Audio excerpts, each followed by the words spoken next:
What's going on, guys? Sledgehammer 70 back, and it has been a while. I apologize for not being able to create many videos over the last week. I've been traveling for work, a lot of things going on, but I'm back now.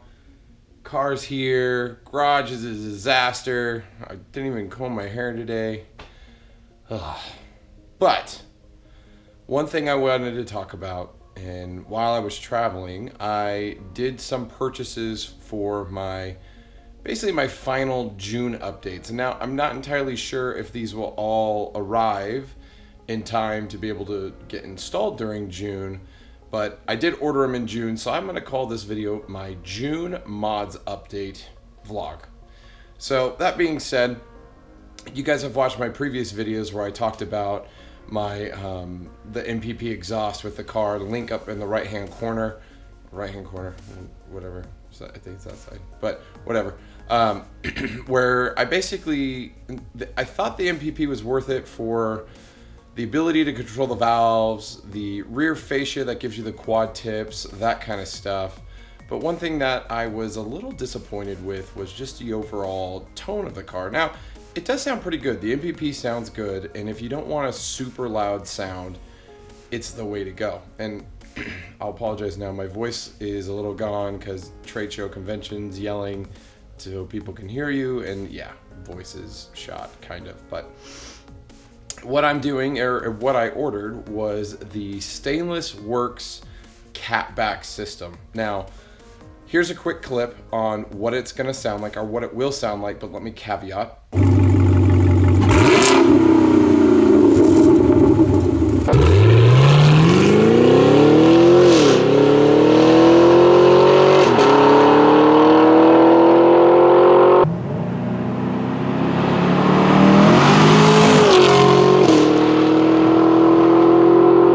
Now that you've actually heard it, the difference in my system and the system that they've posted online is they posted their axle back system, so just the exhaust.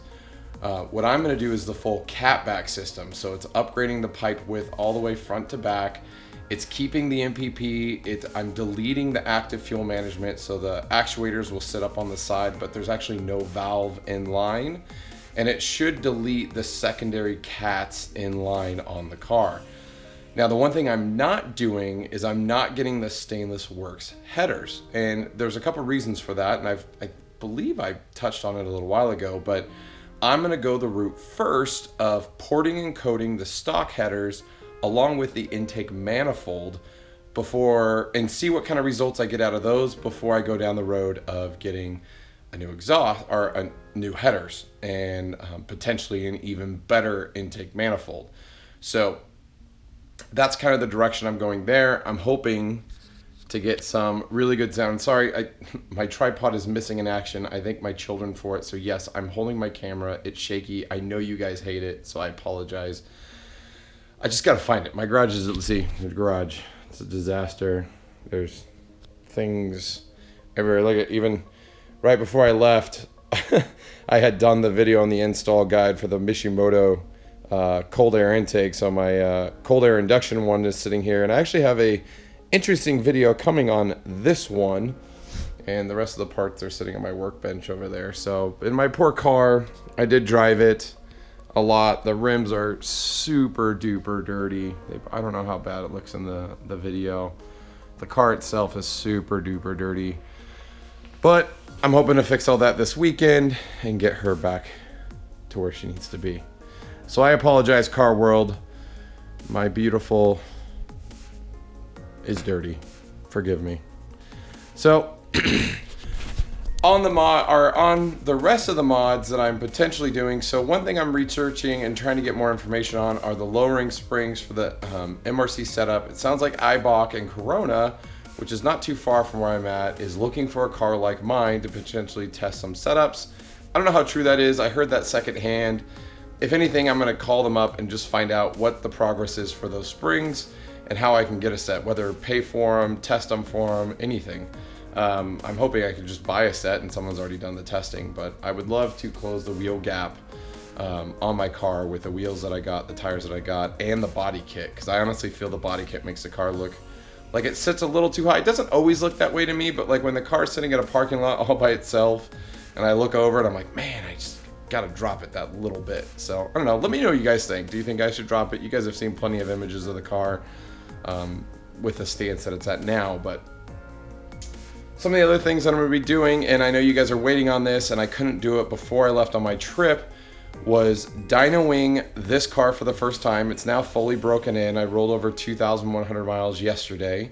I didn't follow the break-in as close as I did with my first car, but I did wait to dyno this car until I rolled over the mileage.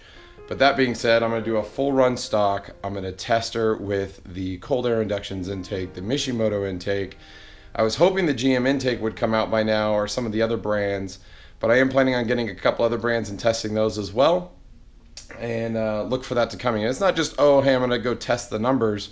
I'm going down to a dyno. I'm going to see how the air values are being affected. I'm going to get as much data as I can so you guys can make an informed decision on if the cold air intake is worth it or not. And honestly, if I don't see a gain of more than 5, 6, 7 horsepower to the rear wheels, I'm taking them all off. So I'm just going to go back to stock because I'm not planning on tuning this vehicle unless I get the GM intake, if they are still going to be planning to do the tune with that.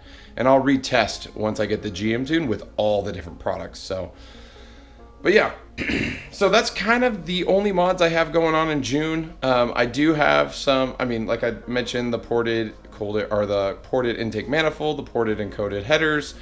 I have the money saved up for that now. I'm talking with a couple companies who are doing it. I'm gonna go with SoCal Porting for the intake manifold. I haven't quite picked who I'm gonna do for the headers.